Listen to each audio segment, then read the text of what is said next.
Hi, this is Greg Kihlstrom. Welcome to the Agile World podcast, where we discuss customer experience, employee experience, and transformation in an agile age. The Agile World podcast is brought to you by TEKsystems, an industry leader in full-stack technology services, talent services, and real-world application. For more information, go to teksystems.com. To read more about the topics discussed on this show, you can go to my website at theagile.world and read my latest articles or get a copy of my latest book, The Center of Experience, a blueprint for creating an experience-led organization, now available on Amazon and other retailers. My name is Greg Kihlstrom, and I'm the host of the Agile World podcast, where we talk about branding, customer, and employee experience in an agile age. Today, we're going to talk about organizational culture and employee experience, or EX. To help me discuss this topic, I'd like to welcome Traci Schweikert, VP of HR at POLITIco. First, why don't you tell me a little bit about what you do at POLITIco? Great. Well, thanks for having me on. My role is VP of HR, and so what that includes is all of the talent and culture-related activities for POLITIco. I also happen to have accountability for facilities, which fits nicely into the employee experience. So let's start by talking about what makes a good employee experience. First, why? How about if you define what you think a good employee experience is, and how do you measure it? Yeah, I mean, for me, employee experience is so important, right? Folks come to work to make sure that they are adding impact with whatever they do. And obviously, at POLITIco, we are very much focused on informing the public. So good employee experience to me is having an employee's needs met at all levels of their work experience. So things as simple as making sure we've got great amenities to make their time at work comfortable and accessible, all the way through, being able to achieve their career aspirations and having great opportunities for further career development. Why do you think a lot of companies struggle providing great employee experience? Yeah, I think employee experience is really interesting. And I think a lot of times folks are focused on the latest and the greatest. And what you really need to remember is it's that baseline of understanding and that baseline of need. If you're not making sure that somebody has a comfortable place to work, that you don't have the basic amenities or technology to do their job, focusing on creating the next innovative product or the next great story is that much harder to achieve. So we make sure that we get the basics absolutely spot on, and then we build off of that in terms of career development, collaboration, and culture. Yeah, and I mean, overall, what we've seen at Cravity is a much bigger focus on employee experience. We do both customer and employee experience work, but there seems to be such a bigger focus with our enterprise clients in particular on employee experience. What do you think brought this about, and is this the new normal? I mean, there's potential economic changes happening, all of those kinds of things. I mean, are we in kind of a new normal, or is this because of a certain set of circumstances? I think it is absolutely a factor of the times. And I also think we're creating a new normal as we go. I think we are at a moment where the talent marketplace is the best it's ever been for a candidate or for an employee. And so as employers, we need to make sure that we are looking for every way to differentiate ourselves to get that talent into our organization. I do think millennials coming into the workforce and challenging the way that we work, the way that we collaborate, what work-life balance really looks like, what flexibility for work looks like, has certainly sparked a new normal. I also think that that's not going to go away anytime soon. I spend a lot of time talking to Gen X managers, or occasionally, we don't have baby boomer managers, but as I've talked to them in other organizations, and often the response I get from them is, when I was early in my career, this is what I got. And what I remind them is, listen, just because that's what we might have had early in our career doesn't necessarily make it right. And it certainly in today's environment doesn't allow us to be competitive and doesn't allow for the best talent to come into the organization if we're not pushing ourselves from an employee experience standpoint. How can we expect to have employees come in and really push the boundaries and disrupt the media marketplace? Yeah. Are you seeing any impacts with Gen Z yet? Or how is that, differences between millennials, Gen Z? We are not quite yet. Yep. I think we'll start to see those in the coming years. Right now, Politico is 80% millennial, so we are definitely very millennial focused. Wow. Yeah, that's a pretty high percentage. Yeah. It really is. Like even some of our executive leaders are millennials themselves. So that definitely drives what we're doing.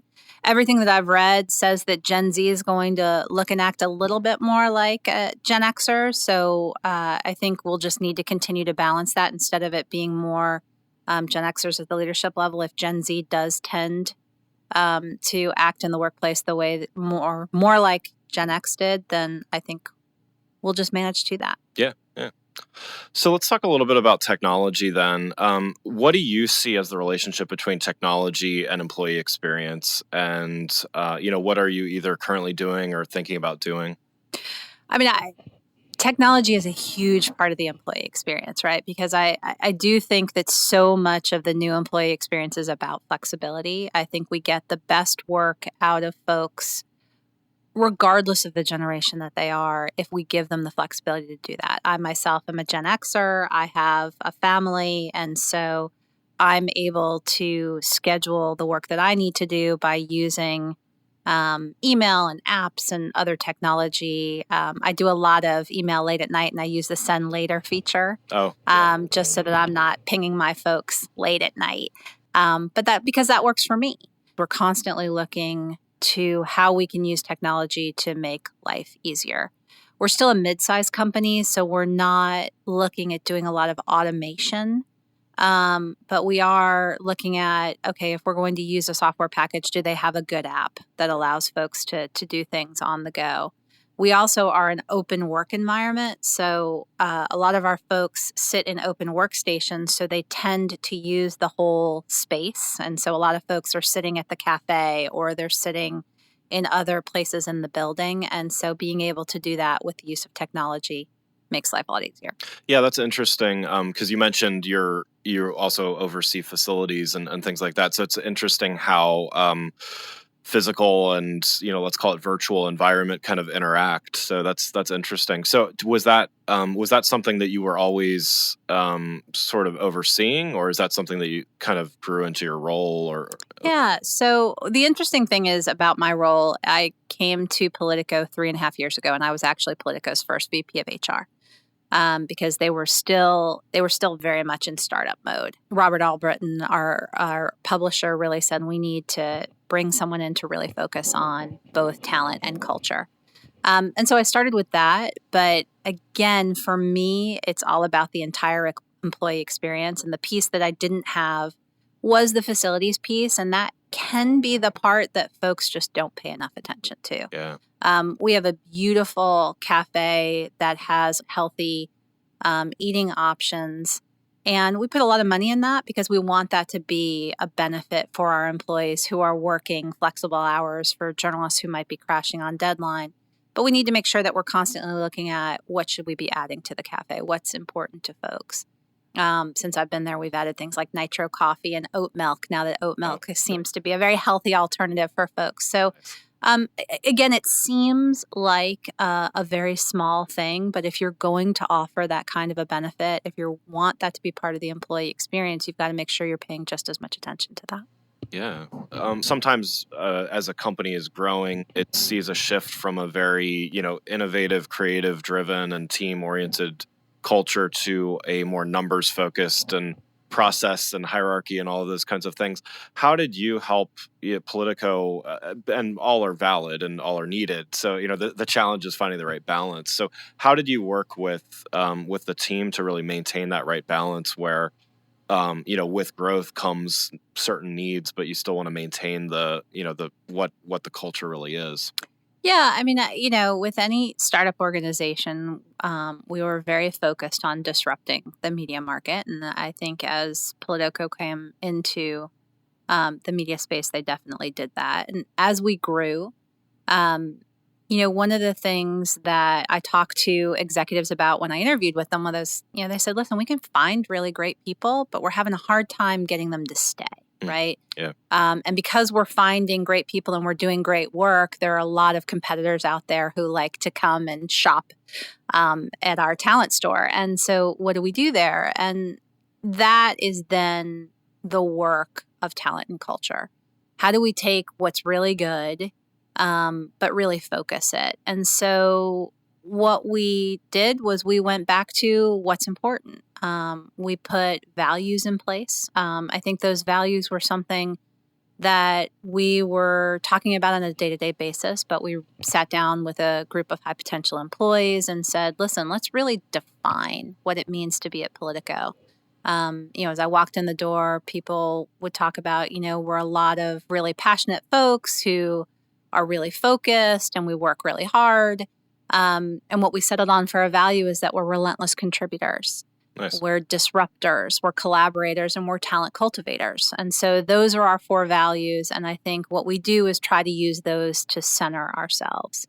I do think you're right. As you become more, as we're growing into a mid-sized company, we do have to think about equity across different teams, right? It's no longer a situation where a manager can do whatever he or she feels like.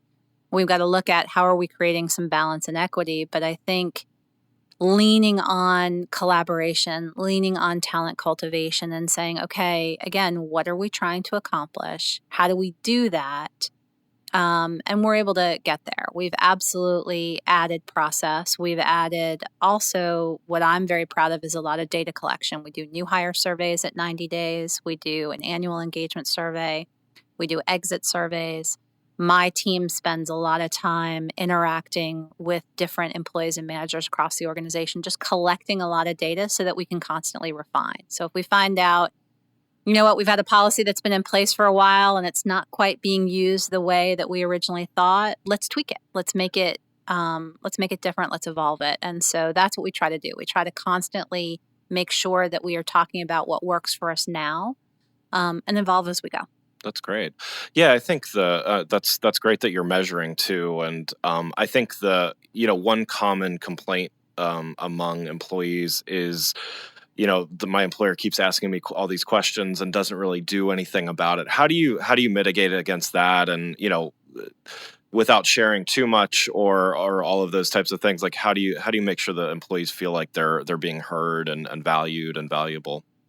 Yeah, I mean, we are very fortunate. I have been doing human resources, talent, and culture for 20 plus years. And at Politico, our annual engagement survey, for example, we have 96% participation, which is unheard of. That is great. And, the very first statement I make to an executive team or a management team when we present results is, listen, the great news is with 96%, we know this is absolutely representative of an employee population. The challenge is 96% of our employees told us what they want, what they need, how to stay engaged. We now have the responsibility to do something with it. And if we don't, we won't continue to get that level of participation.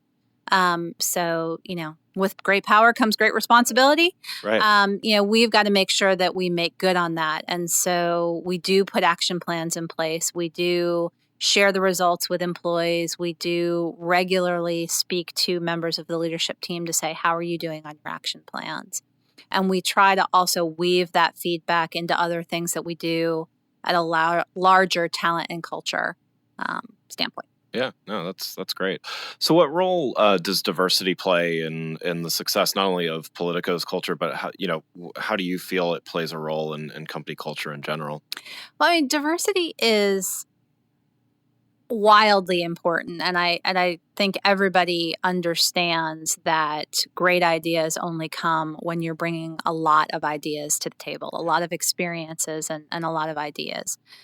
Because we're a media organization, we are not going to do our job of representing America if we don't look like America does. And so in our newsroom in particular, we are constantly looking at how do we make sure that we have diverse voices associated with all the different stories that we do.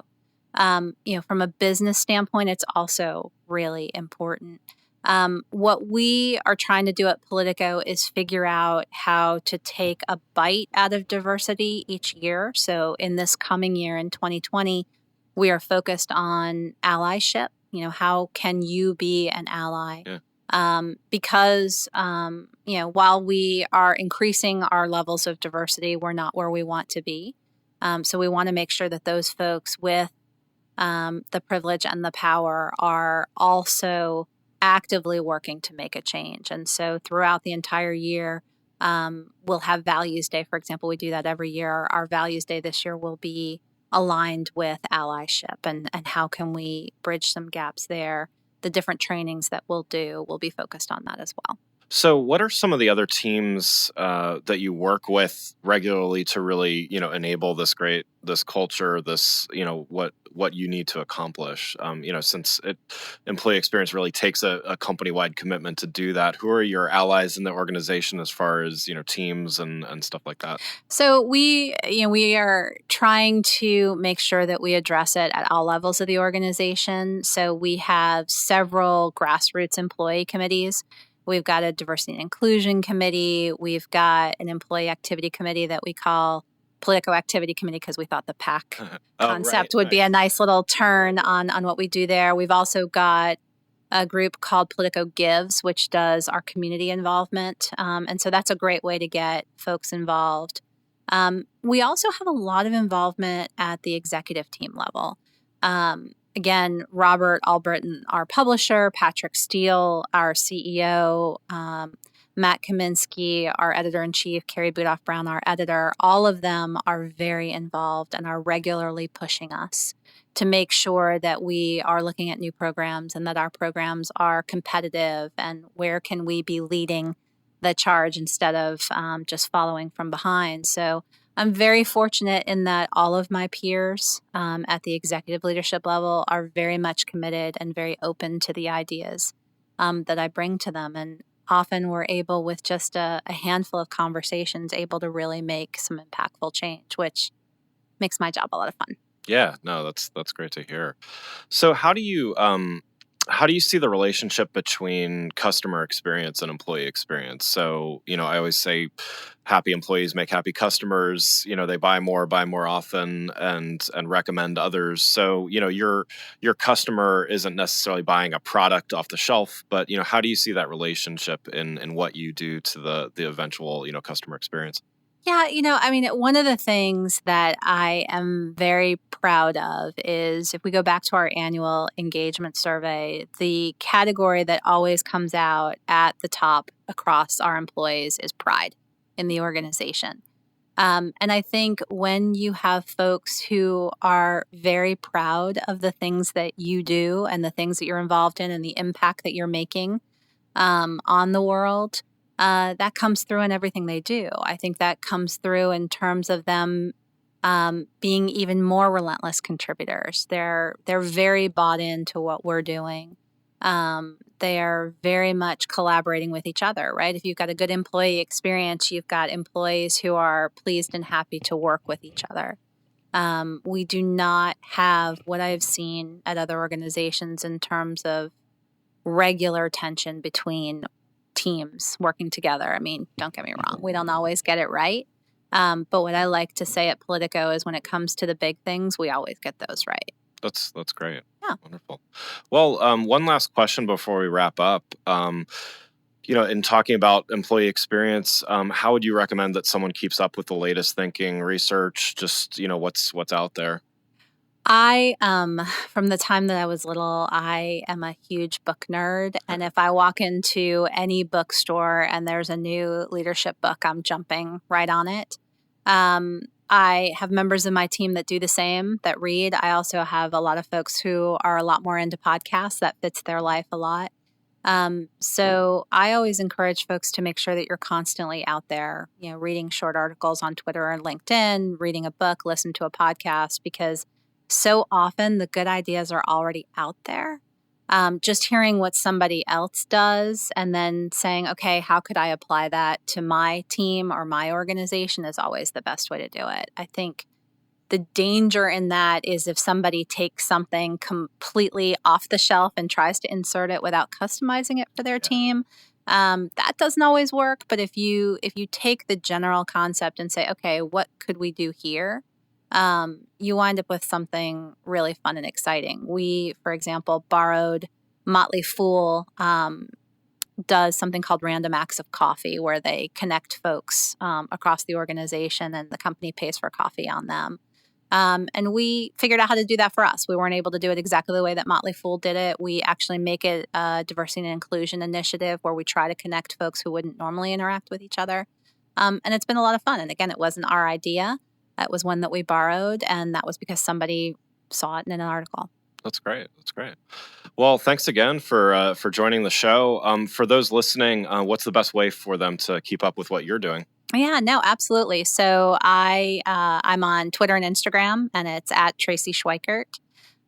Also, I would encourage folks to follow on Twitter and Instagram Politico Careers so they can see a little bit more about our culture in action. Wonderful.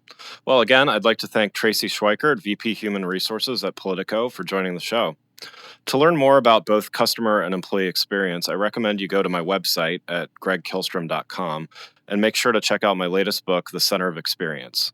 More information is available on my website or wherever the book is available, like Amazon.